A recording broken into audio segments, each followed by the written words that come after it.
Bismillahirrahmanirrahim. Assalamualaikum warahmatullahi wabarakatuh. Alhamdulillah wassalatu wassalamu ala rasulillah wa ala alihi wa sahbihi wa mawalah amma ba'd. Allahumma allimna ma yanfa'una wa anfa'na bima 'allamtana wa dhakkirna ma nusina wa ma jahilna wa zidna ilma wa fiqha wa amala. Alhamdulillah, segala puji bagi Allah yang dengan taufik dan inayahnya kita berjumpa kembali, dan Allah berikan kemudahan kita menghadiri salat subuh secara berjamaah, dan kita lanjutkan dengan bermajelis sejenak. Materi kita masih dari surat Ali Imran di ayat-ayat yang terakhir, dan insyaallah ta'ala beberapa ayat kita akan selesai dari surat Ali Imran dan kita akan lanjutkan dengan surat An-Nisa. Kita sampai pada firman Allah kita sampai pada firman Allah di ayat 197 kemarin ya. Sekarang kita di ayat 198. Taib kita terjemahkan terlebih dahulu di ayat 198.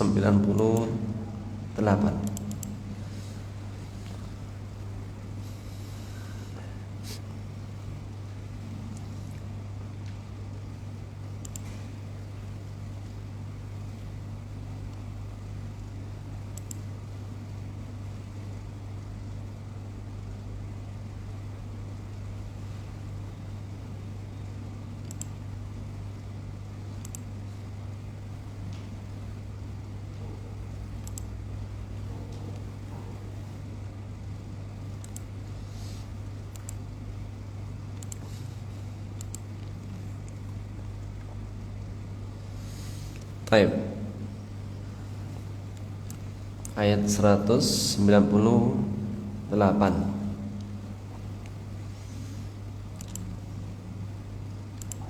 Bismillah. Lakin, sudah sering juga ya. Akan tetapi, kalau dalam bahasa Arab namanya harful istidrak, huruf untuk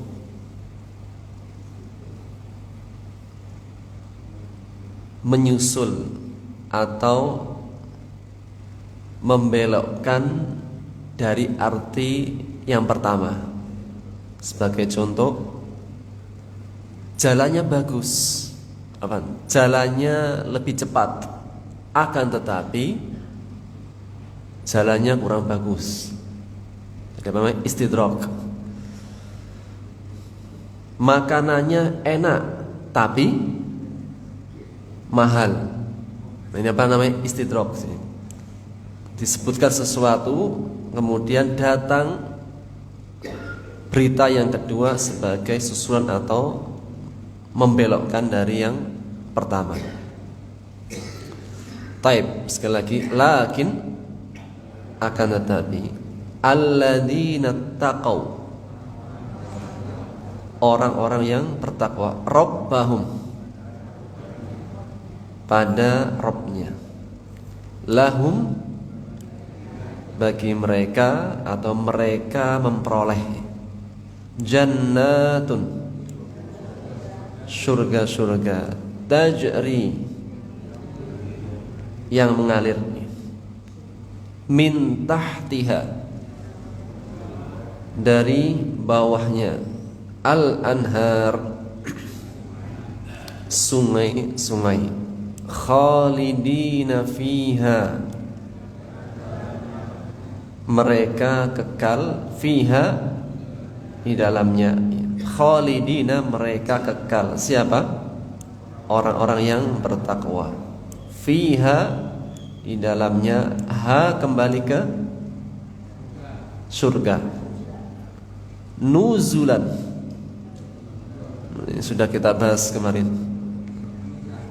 Anugerah, pemberian, karunia. Namun lafadz nuzulan arti aslinya apa kemarin? Hidangan, entas. Hidangan, suguhan yang diberikan kepada seseorang yang mampir atau bertamu. Makna nuzulan digunakan untuk hidangan yang sudah disiapkan, hidangan yang disiapkan untuk seorang yang untuk tamu atau sahabat lama yang akan berkunjung, akan mampir ke tempat kita. Min indillah, dari sisi Allah. Jadi apa? Hidangan yang disiapkan itu min indillah, dari sisi Allah. Wa ma indallah, apa-apa yang di sisi Allah, khairun, lebih baik, lil abrar, bagi orang-orang yang berbakti.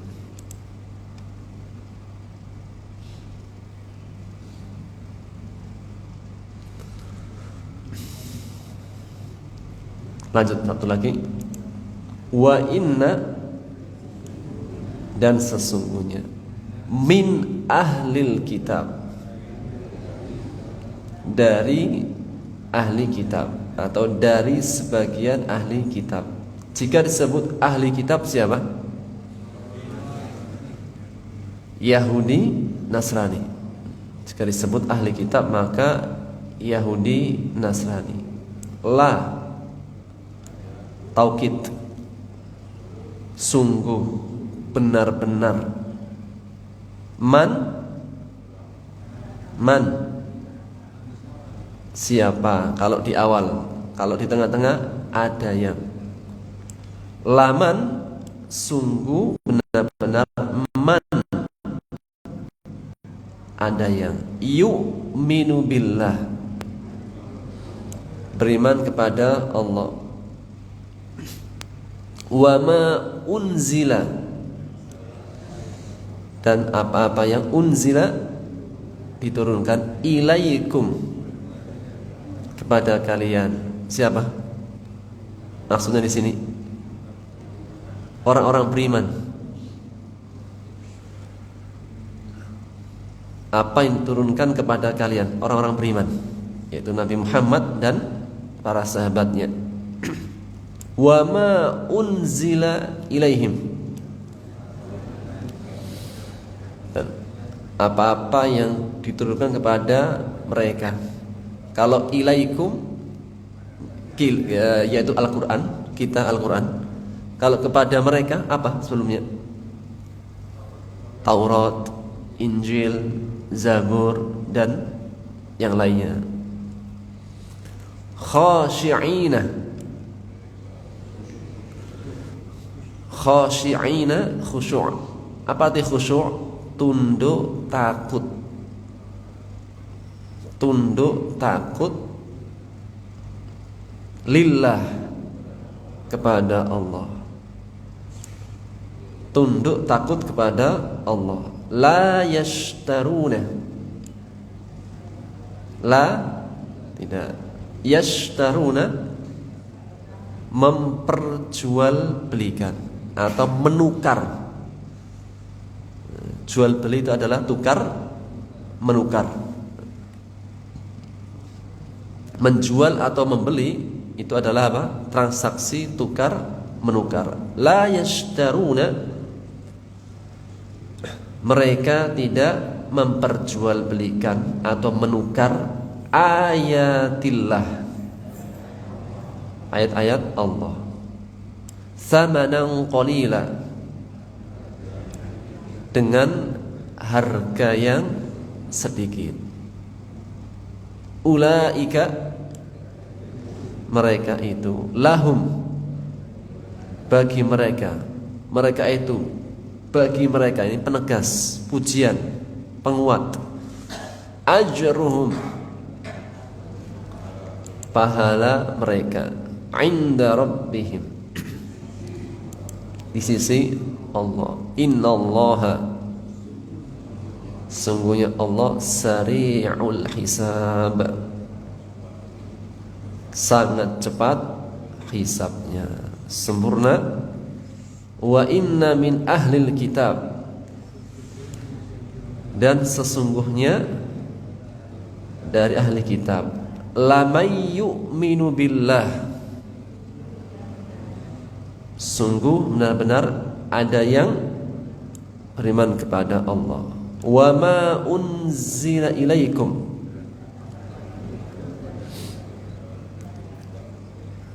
wa ma unzila ilaihim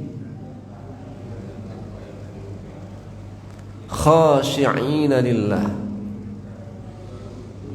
mereka tunduk takut kepada Allah. La yashtaruna bi ayatillahi thamanan qalila,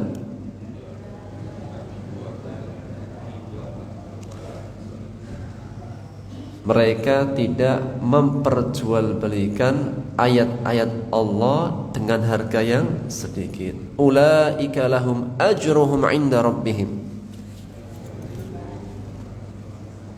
mereka itu mendapat pahala di sisi Rabb-nya. Innallaha sari'ul hisab,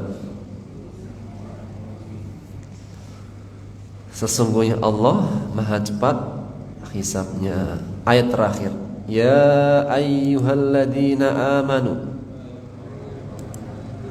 hai orang-orang yang beriman. Dan jika ada ayat yang dibuka dengan ya ayyuhalladzina amanu, pasti setelahnya perintah atau larangan. Setelahnya perintah atau larangan? Isbiru, perintah. Isbiru, bersabarlah. Wasabiru, menguatkan kesabaran. Warabitu, apa kemarin? Waspadalah, bersiap siagalah, berjaga-jagalah. Wattaqullah,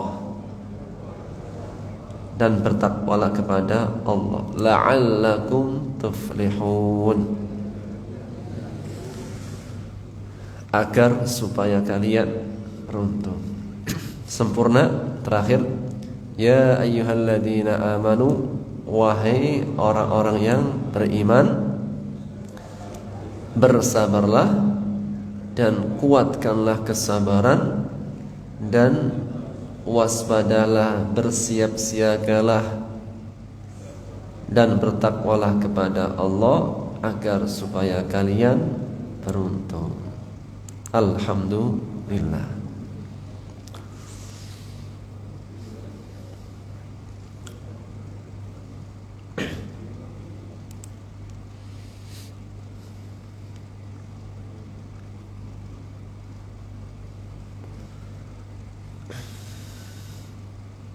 Baik, kita ambil tafsirnya.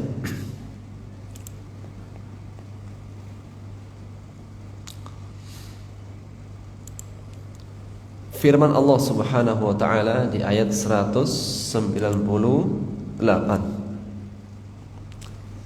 Sebelumnya Allah Subhanahu wa taala memerintah, mewasiatkan kepada orang-orang beriman. Apa wasiat Allah? La yaghurrannak taqallubul ladina kafaru fil bilad. Jangan tertipu, janganlah engkau tertipu, terperdaya. Taqallub secara makna awal, taqallub adalah berbolak-balik. Berbolak-baliknya orang-orang kafir, maksudnya kegiatan mereka, perbuatan mereka yang penuh dengan kebebasan. Fil bilad, di negeri-negeri. Kehidupan orang kafir yang kalau dipandang sekilas sepertinya bebas, merdeka. terserah mereka mau makan, mau minum, mau seperti apa. Ya'kuluna wa yatamatta'una, mereka makan, mereka bersenang-senang. Allah mengatakan ya'kuluna wa yatamatta'una kama ta'kulul an'am, seperti binatang makan. Kalau hidup hanya sebatas hidup, makan, senang-senang, ya tidak jauh seperti kayak binatang.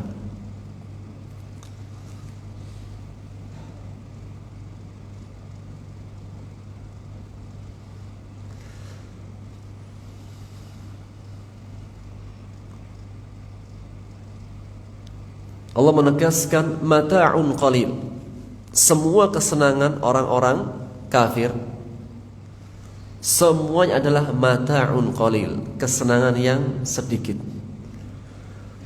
Karena memang kalau dibanding-bandingkan antara kehidupan manusia di atas muka bumi dengan kehidupan setelahnya, maka kehidupan setelahnya jauh lebih lama, lebih panjang, lebih dan lebih segala-galanya.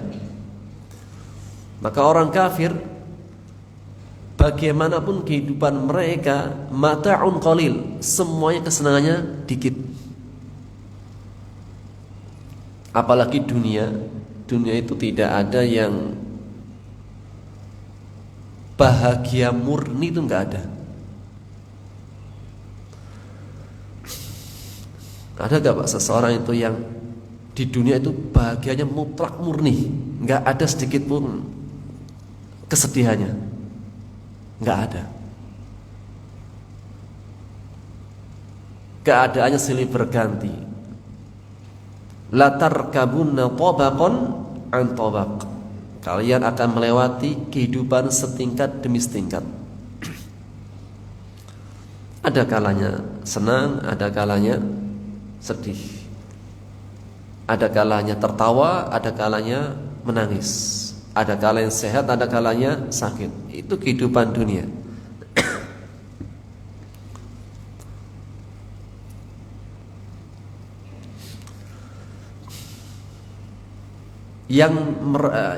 Yang kita lihat seolah-olah kayaknya bahagia, itu kalau kita tanya-tanya mungkin ada sedihnya, cuma tidak nampak di kita.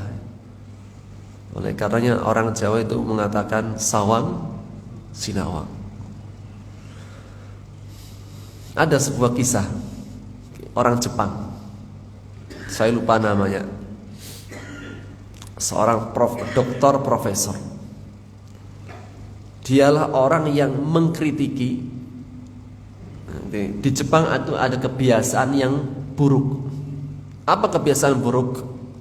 Bahwasanya mati mulia itu mati bunuh diri. Jadi yang bisa membunuh dengan pedang diri sendiri itu orang yang hebat. Bunuh diri itu banyak.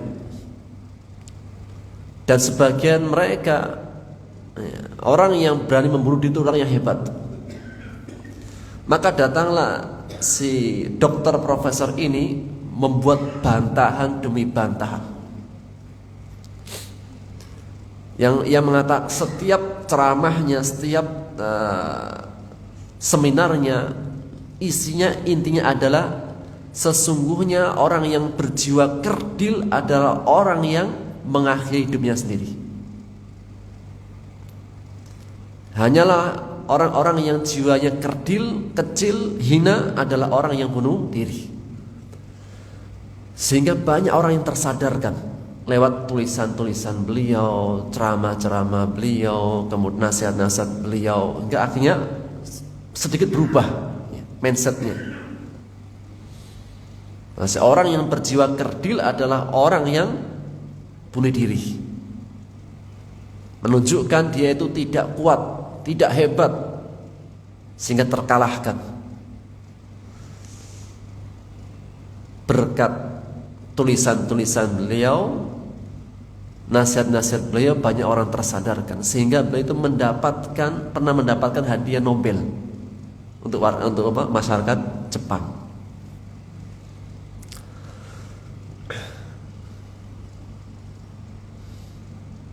Dan tahukah kita bagaimana akhir daripada kehidupan si dokter profesor ini, yang banyak memberikan seminar-seminar bahwasanya bunuh diri adalah bukti bahwasanya jiwanya itu kerdil hina. Di akhir kehidupannya justru si dokter profesor ini matinya bunuh diri.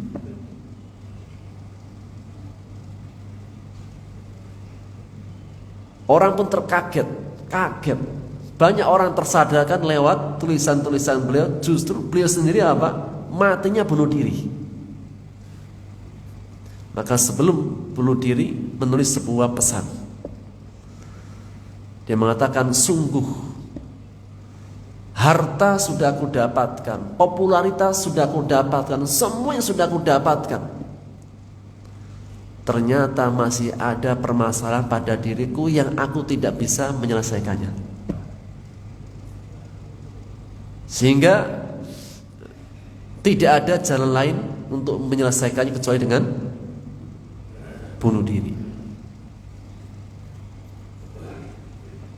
Padahal dia adalah orang yang mengajak yang lainnya tidak bunuh diri.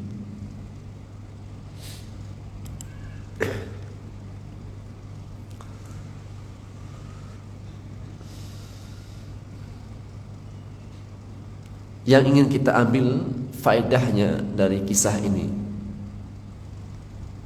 bahwasanya tidak ada seorang pun yang hidup di dunia itu bahagia mutlak, itu tidak ada. Semua itu ada ujiannya masing-masing.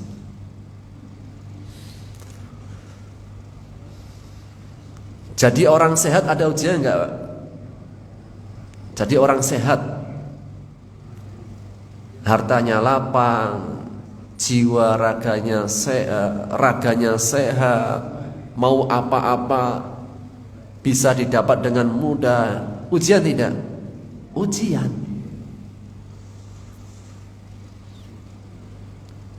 Justru ini yang agak berat. Segala sesuatu bisa didapatkan dengan mudah, itu terbuka pintu ujian-ujian. Punya banyak, dunia sehat ujian, sakit ujian, tidak punya uang ujian juga. Semua adalah bentuk daripada ujian-ujian. Maka kehidupan dunia bagaimanapun keadaannya, Allah sebut mata'un qalil, kesenangan yang sedikit. Maka kesenangan yang sedikit, baik kuantitasnya maupun kesempatannya, hendaknya kita bersabar sebentar. Kita bersabar berapa tahun? 70 tahun, 80 tahun, maksimal 100 tahun. Namun jarang-jarang sepertinya. Setelahnya kehidupan yang begitu panjang.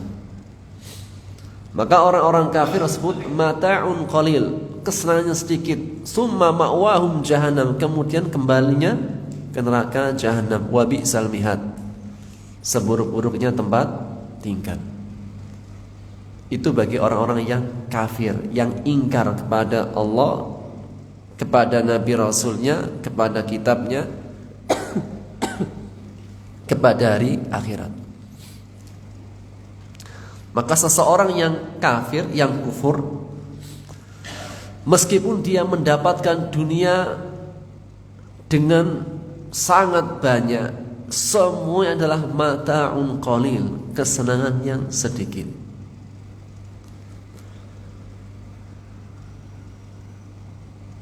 Semuanya kesenangan yang sedikit. Lakin, akan tetapi, ini istidrak, semuanya kesenangan sedikit. Lakin, akan tetapi, harful istidrak, dihadirkan dengan keadaan yang kedua. Alladzina taqaw, Orang-orang yang bertakwa, rabbahum, Rabbnya, lahum jannat, bagi mereka adalah surga-surga. Jika di awal adalah ancaman, maka setelahnya adalah kabar gembira. Jika setelahnya tentang neraka, setelahnya tentang surga. Jika sebelumnya tentang sifat-sifat kekafiran, perbuatan kekafiran, setelahnya adalah sifat-sifat keimanan, ketakwaan. Dan inilah di antara metode Al-Quran, senantiasa menghadirkan metode al-muqabalah, perbandingan.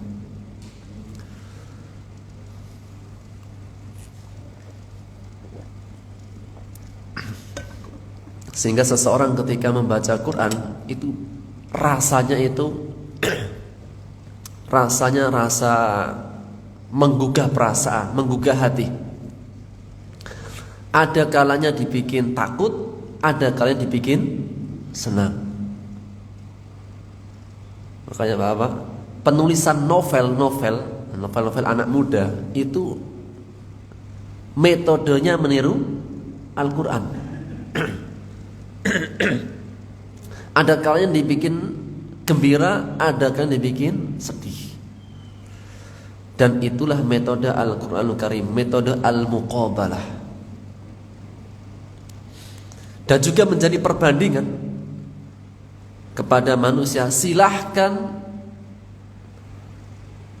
menentukan pilihan di dunia, kelak nanti akan tentukan tempatmu di akhirat. Yang ingin memilih jalan kekafiran, silahkan.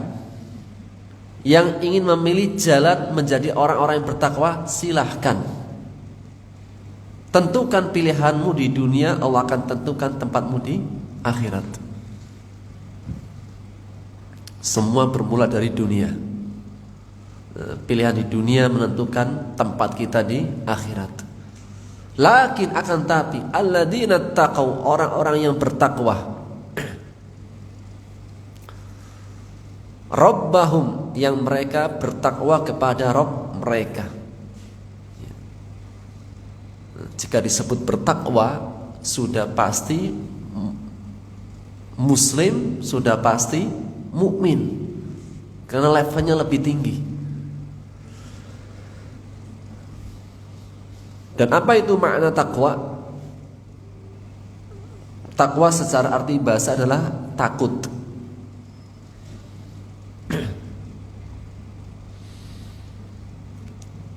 Takwa secara arti bahasa adalah takut. Dan orang yang takut Allah berikan jaminan 2 surga. Waliman khafa maqama rabbih jannatan. Dan siapa yang takut kepada Rabbnya, dia mendapatkan 2 surga. Surat Ar-Rahman ayat 46. Waliman khafa maqama rabbih jannatan. Siapa yang takut kebesaran, keagungan Tuhannya, mendapatkan 2 surga. Para ulama tafsir menjelaskan kenapa mendapatkan 2 surga. Surga pertama atas dasar meninggalkan larangan. Surga yang kedua atas dasar mengerjakan perintah. Karena memang salah satu seseorang itu menjalankan perintah, meninggalkan larangan. Kenapa? Apa sebabnya? Seseorang itu bisa meninggalkan larangan, mengerjakan perintah. Di antara motivasinya, sebabnya itu apa? Takut. Kenapa kamu hadir di kantor tepat waktu? Takut dipotong gaji, kena SP. Kenapa kamu datangnya on time? Kenapa kamu tidak berani melanggar di kantor, bikin iseng-iseng di kantor? Takut kena SP, takut. Jadi perkara takut itu perkara yang mendapatkan perhatian dalam kehidupan kita dengan akhirat. Takwa, takut. Adapun secara istilah makna takwa banyak pengertian. Di antaranya yang masyhur menjadikan antara anta ja'ala bainaka wa bainan nari wiqayatan wa dzalika bimtithali awamirihi wajtinabu nawahihi. Menjadikan antara dirimu dengan api neraka ada penghalang, tameng. Bagaimana cara membuat penghalang antara diri kita dengan api neraka? Dengan mengerjakan perintah dan menjauhi larangan. Ini di antara pengertian takwa. Pengertian takwa menurut Ali bin Abi Thalib ada lagi. Apa itu takwa? Al-khawfu bil jalil wal amalu bit tanzil wal qana'atu bil qalil wal isti'dadu li yaumir rahil. Kata Ali bin Abi Thalib, takwa itu jika ada 4 poin. Pertama, al-khawfu bil jalil, takut kepada Allah yang maha mulia. Yang kedua, wal amalu bit tanzil, mengamalkan semua yang diturunkan. Apa yang Allah perintahkan dikerjakan, apa yang Allah larang berhenti. Yang ketiga, wal qana'atu bil qalil, merasa qanaah, cukup dengan yang sedikit di mata kita. Memiliki hati yang qanaah itu adalah di antara asar min asari taqwa, bekas dari bekasnya ketakwaan. Di antara bukti ketakwaan adalah seseorang itu bisa memiliki hati yang qanaah. Apa itu qanaah? Merasa cukup ya. Merasa cukup dengan pembagian dari Allah yang di mata kita kayaknya dikit. Yang terakhir, wal isti'dadu li yaumir rahil, yaitu menyiapkan diri untuk pulang. Orang kalau mau pulang kampung, kapan Pak? Pulang kampungnya? Bentar lagi. Bentar lagi Ramadan. Sebulan lagi Ramadan, Maret, puasa. Habis puasa itu pada punya agenda pulang kampung. Maka seseorang yang pulang kampung pasti menyiapkan perbekalan. Dan ini bukan tentang pulang kampung ke kampung halaman.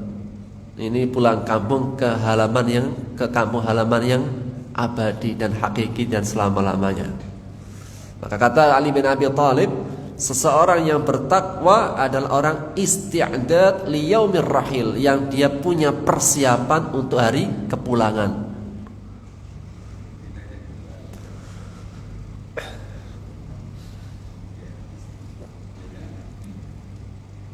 Pengertian takwa menurut yang lain, Talq bin Habib beliau menegaskan, takwa yaitu anta'mala bi ta'atillah, engkau mengerjakan sesuatu ketaatan karena Allah, ala nurim minallah, di atas bimbingan cahaya dari Allah, makhafatallah atau khaufan minhu, karena takut darinya. Menjalankan ketaatan karena Allah di atas bimbingan dari Allah, cahaya dari Allah. Kenapa? Karena takut dari siksanya.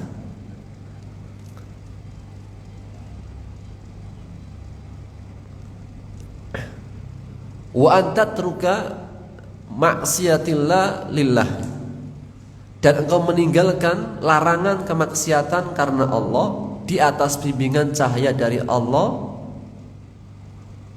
karena takut siksanya. Afwan ya, tadi yang pertama melakukan ketaatan karena Allah di atas bimbingan cahaya dari Allah karena mengharapkan rahmatnya. Nah, afwan, agak kebalik saya terakhir. Melakukan ketaatan karena Allah di atas bimbingan cahaya dari Allah karena mengharapkan rahmatnya. Yang poin kedua, meninggalkan kemaksiatan karena Allah, larangan karena Allah, di atas bimbingan cahaya dari Allah karena takut akan siksanya. Ini pengertian takwa menurut Talaq bin Habib. Maka bagi orang-orang yang bertakwa, lakinnal ladzina taqaw rabbahum, orang-orang yang mereka bertakwa kepada Rabbnya, apa yang didapat? Jika seseorang itu bertakwa kepada Allah, apa yang didapat? Lahum jannat, mereka mendapatkan surga-surga. Allah tidak mengatakan jannatun, tapi jannat, surga-surga. Minimalnya berapa tadi? 2 dalam surat Ar-Rahman di ayat 46. Waliman khafa maqama rabbih jannatan, orang yang takut kepada keagungan Rabbnya, jannatan, 2 surga. Di dunia kita tentunya ingin punya beberapa rumah kan? Ingin minimal berapa rumah Pak? 2 ya. 1 di Bekasi, 1 lagi di Puncak. Sabar, nanti di surga punya 2.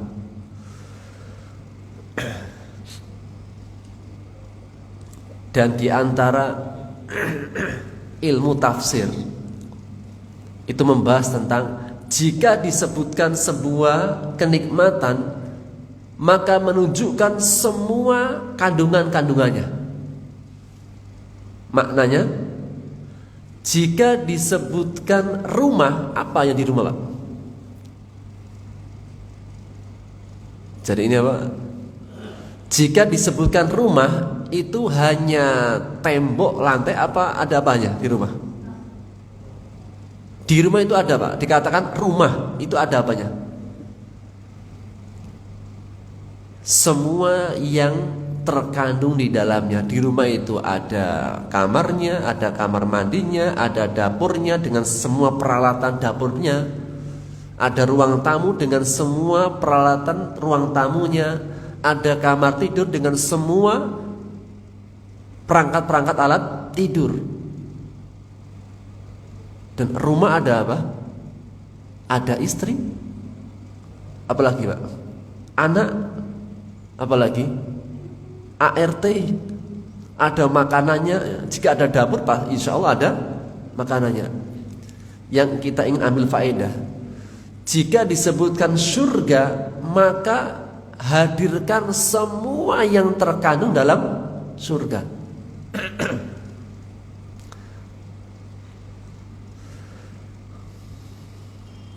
Jika disebutkan surga, maka hadirkan semua yang terkandung dalam surga. Ketika Allah menegaskan orang-orang yang bertakwa, lahum jannat, mereka mendapatkan surga-surga, maka hadirkan semua yang terkandung dalam surga. Di surga ada siapa?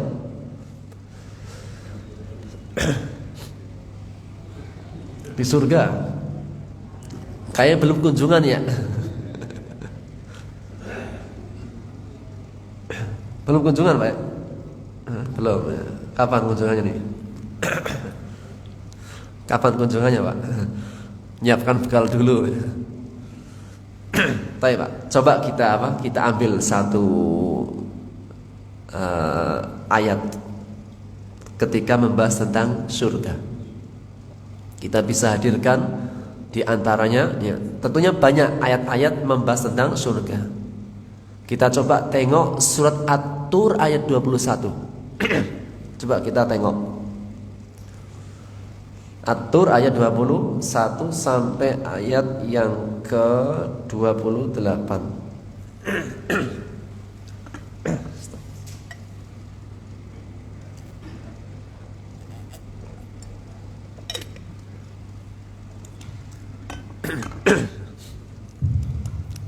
Khalas, dapat?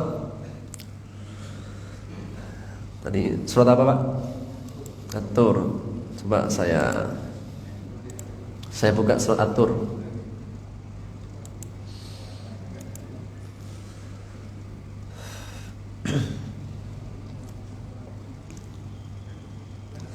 Allah berfirman, A'udzu billahi minasyaitonir rajim.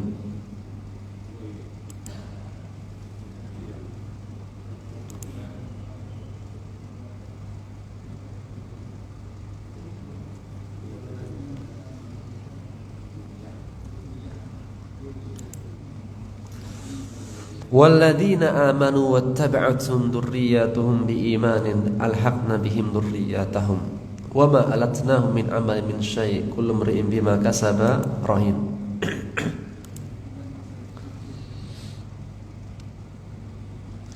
Dan orang-orang beriman kemudian diikuti oleh anak cucu mereka dengan keimanan. Apa janji Allah kepada orang-orang beriman dan diikuti oleh anak cucunya, keluarga besarnya? Dan di antara kenikmatan surga itu tidak sendiri, ya. Di antara kenikmatan surga itu masuk surga dengan semua keluarga.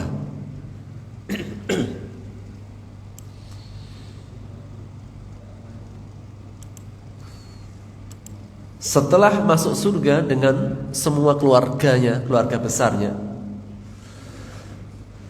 apa yang ada dalam surga? Biasanya kalau sudah kumpul keluarga itu ngapain, Pak? Kalau sudah kumpul keluarga itu apa acaranya biasanya?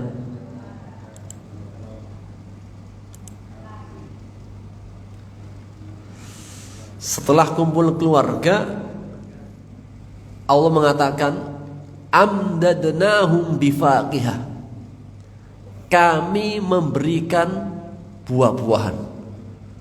Jadi kalau kumpul keluarga itu salah satu yang dihadirkan adalah makan makanan. Ya memang seperti itu. Itu pun di surga seperti itu. Dan Allah menggunakan lafaz amdad. Mat, apa arti mat, Pak Sarbahasa? Panjang kan? Lafaz amdadnahum itu memberikan tidak sekali pemberian, tapi terus menerus. Karena memang surga, buahnya surga itu gak kenal musim. Buahnya surga itu tidak kenal musim. Yang kenal musim di mana? Hanya di dunia. Gak kebayang kan, Pak? Gak kebayang kan? Karena memang dunia terputus, bukan ghairu mamnun. Karena di dunia itu ya ada waktunya, ada batasannya. Di dunia ghairu mamnun, tidak ada terputus-putusnya. Sehingga Allah menggunakan lafaz mad, panjang terus. Setelah dikasih buah-buahan, kasih apa? Walahmin, dikasih daging. Dalam artian sebelum makan besar dihadirkan buah dulu. Di lafaz Quran pun menyebutkan sebelum makan besar makan apa dulu? Buah. Dan sesuai dengan ilmu kesehatan. Jadi baiknya sebelum makan besar makan buah. Namun dulu-dulu makan besar cuci mulutnya pakai buah. Padahal lafaz Qur'annya buah dulu apa makan besar dulu? Buah dulu.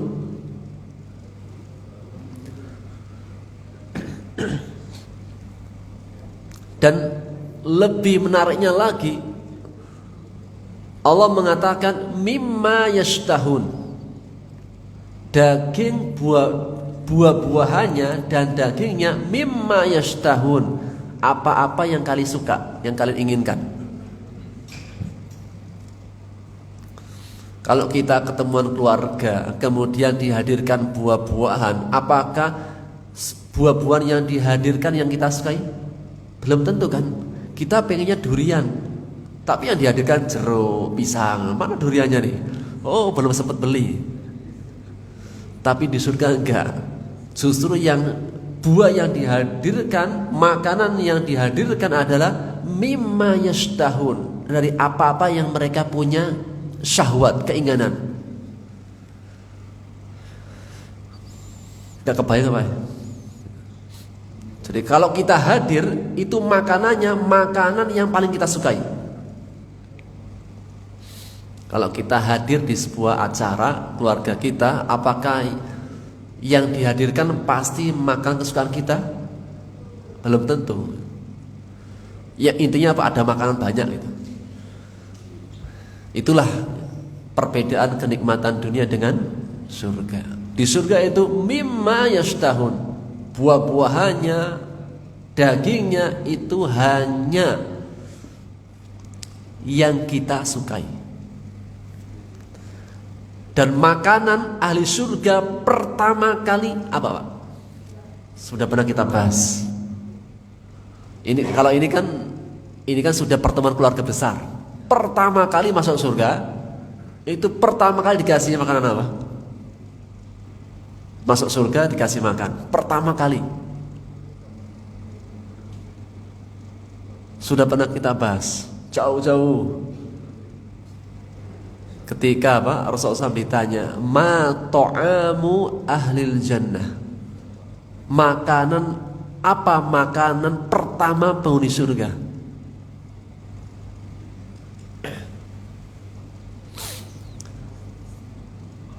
Kabidil hut. Kabid jantung atau hatinya ikan. Seafood. Seorang syekh mengatakan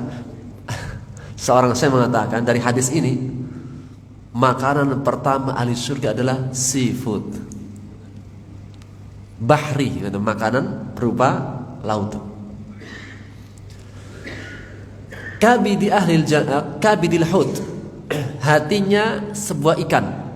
Dan makna hut itu ikan besar.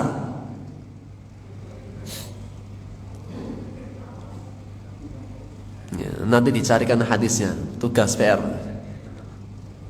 PR-nya apa? Cari makanan surga pertama kali.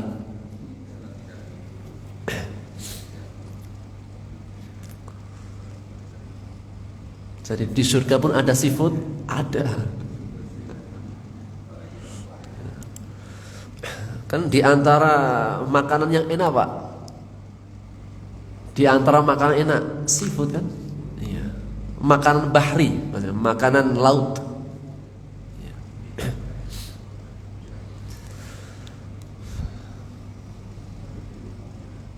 Maka jika disebutkan surga, hadirkan semua kenikmatannya. Tadi yang pertama tadi apa? Diberikan buah-buahan dan daging dari apa-apa yang kalian yashtahun, kalian sukai, inginkan. Taib, setelah makan-makan ngapain? Pak, setelah makan-makan ya, senderan. Baru selesai makan ngapain, nak? Minum. Kalau langsung senderan, Pak, nggak nikmat, tak? Minum dulu. Allah mengatakan yatanaza'una fiha, mereka saling mengulurkan gelas. Allah tidak mengatakan mereka saling ngambil airnya, enggak. Dalam artian habis makan langsung apa? Tidak bergerak dari tempatnya, sudah PW, sudah apa? Sudah berdiam di tempatnya, hanya menjulurkan cangkir-cangkirnya dan ada pelayan-pelayan yang memberikan.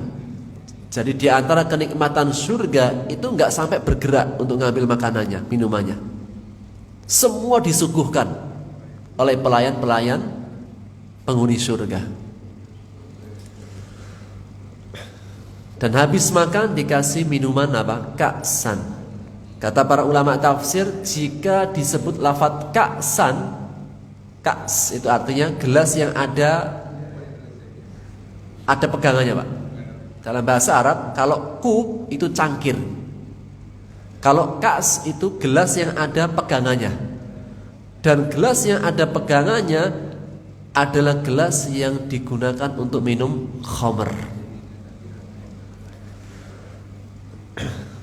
Jadi nanti ketika habis makan minumnya apa? Khamr.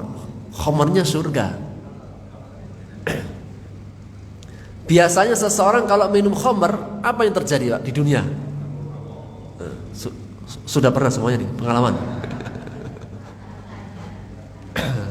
Katanya orang kalau habis minum khamr, apa yang terjadi di dunia? Mabok. Jika sudah mabok, apa yang terjadi? Omongannya ngelantur. Apalagi orang kalau mabuk, omongannya ngelantur. Apalagi Pak? Perbuatannya ngaco. Namun penghuni surga ketika minum khamr kas, Allah katakan la lagwun fiha, tidak menimbulkan ucapan yang ucapan sia-sia, ucapan dusta, ucapan yang tidak baik. Itu hanya di dunia. Kalau khamrnya surga lain, laddatal lisyaribin, bernikmat bagi para peminumnya. Allah sebutkan sifatnya la lagwun fiha wala ta'sim. Minumannya tidak menimbulkan ucapan yang dusta, dosa, dan tidak pula perbuatan yang dosa.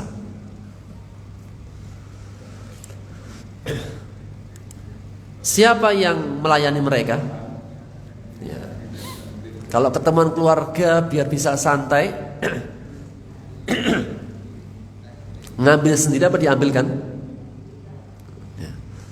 Namanya sudah santai, sudah bernikmat-nikmat, kemudian gembira bersama, itu jangan sibuk dengan yang lain. Kalau biasanya pertemuan keluarga kita kan ya ada yang senang-senang, ada yang sibuk di dapur. Mana sih Mbah di dapur? Aduh, jadinya kurang gitu. Tapi kalau apa? Di surga enggak. Semuanya itu apa? Bersua, semuanya berkumpul, bersenda gurau, bersenang-senang. Siapa yang melayani mereka? ART. ART-nya khusus.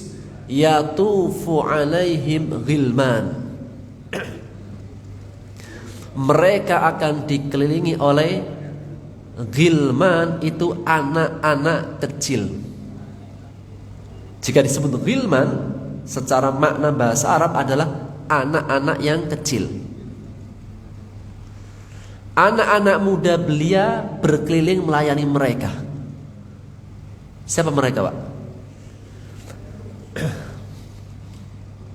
Mereka adalah makhluk yang Allah ciptakan untuk melayani penghuni surga secara khusus, yang mereka tidak bisa besar. Jadi ini bukan bukan pendek, cebol, enggak, masih apa, ini kecil-kecil, imut-imut. Allah sebutkan sifatnya ka'annahum lu'lu'um maknun, seperti mutiara-mutiara yang tersimpan. Jadi ART-nya itu imut-imut. Anak kecil gimana Pak sifatnya? Gemesin. Lihat wajah itu gemes.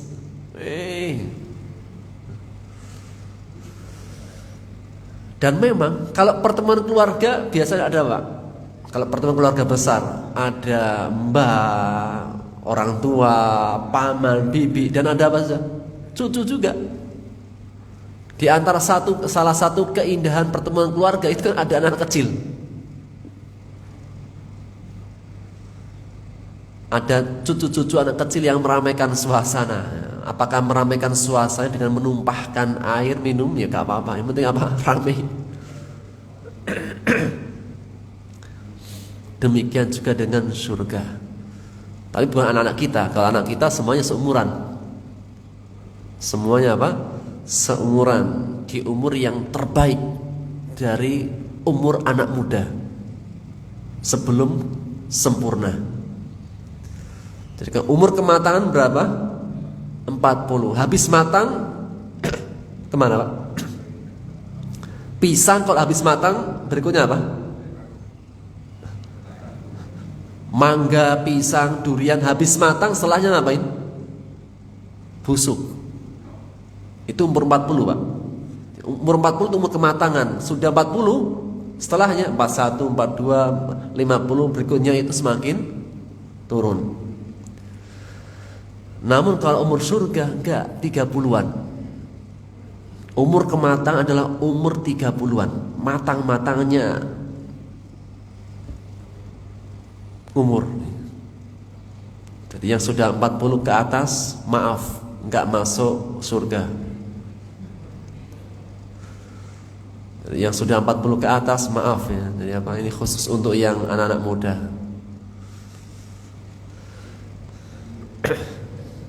Yang tua-tua enggak akan masuk surga, enggak bakalan pokoknya.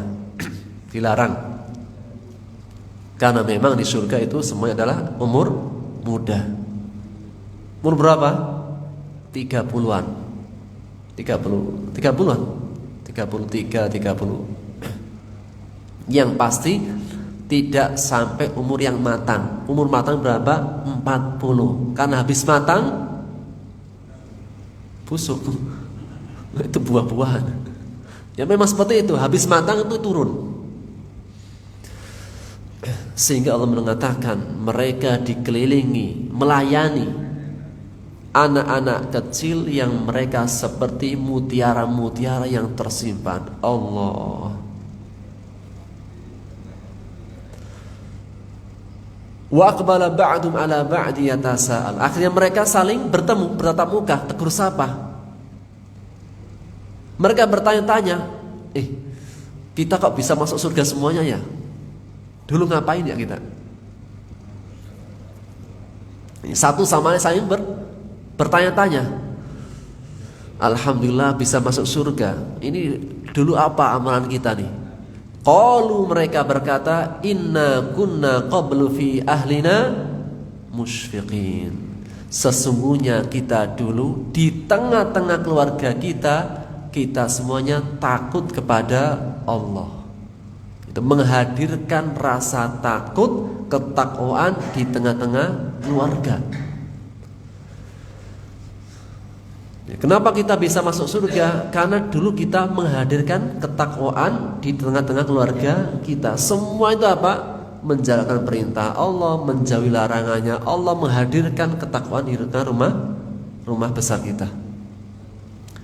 Ketika menghadirkan ketakwaan, apa balasan Allah? Famannallahu alaina wa waqana adzabas samum. Allah berikan karunia, anugerah kepada kita semuanya dan dijaga dari adab api neraka. Inna kunna nad'u min qablu. Inna kunna min qablu nad'u. Sesungguhnya kita dulu sebelumnya berdoa, beribadah. Innahu wal barrahim. Sesungguhnya Dia Maha baik lagi Maha penyayang. Ala kulli hal, kembali kepada pembahasan kita. Jika disebutkan surga, apa tadi? Tadaburnya, hadirkan semua kenikmatan yang terkandung dalam surga. Ada apa di surga? Bidadarinya ada, makanan minumannya ada. Tajri min tahtihal anhar, mengalir bawahnya sungai-sungai. Yang sungai-sungainya ini bisa kita alirkan kemana kita mau.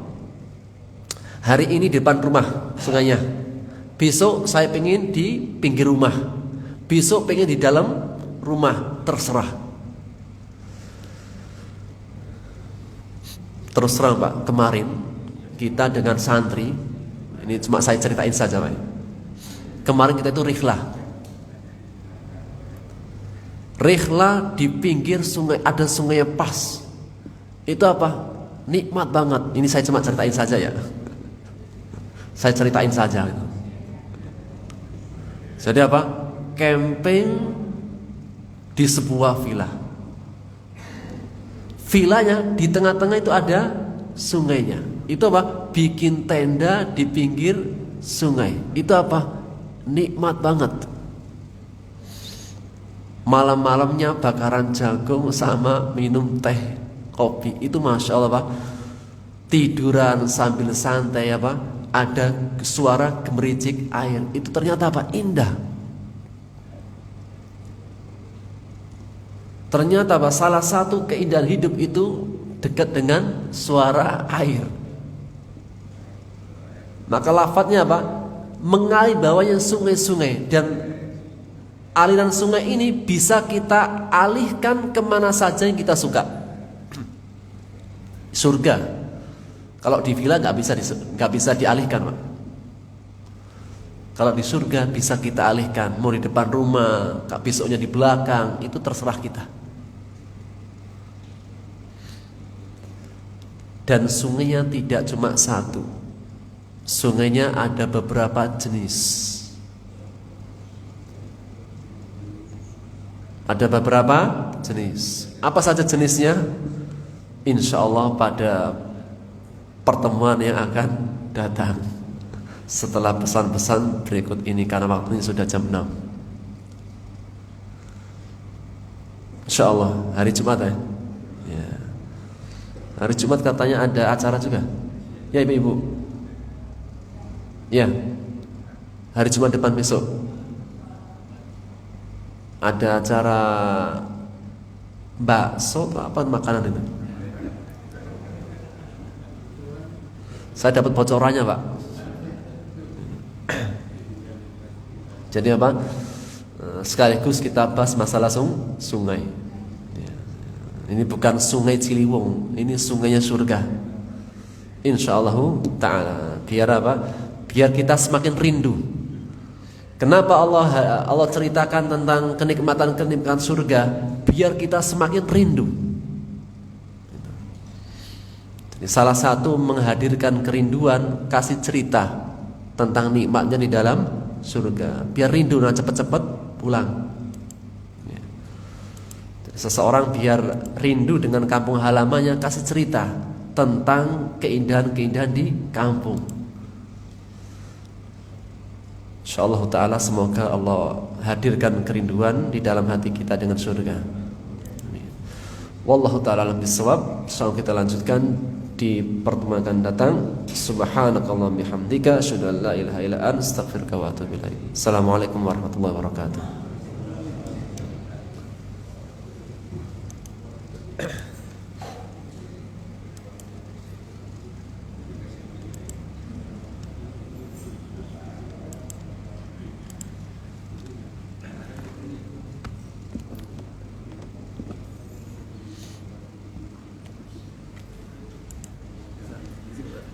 Siapa? Bos kita warung pinggir kali. Oh, Masya Allah. Mantap itu. Waalaikumsalam. Saya datang pasti ada restorannya lebih. Oh, ya marhaba.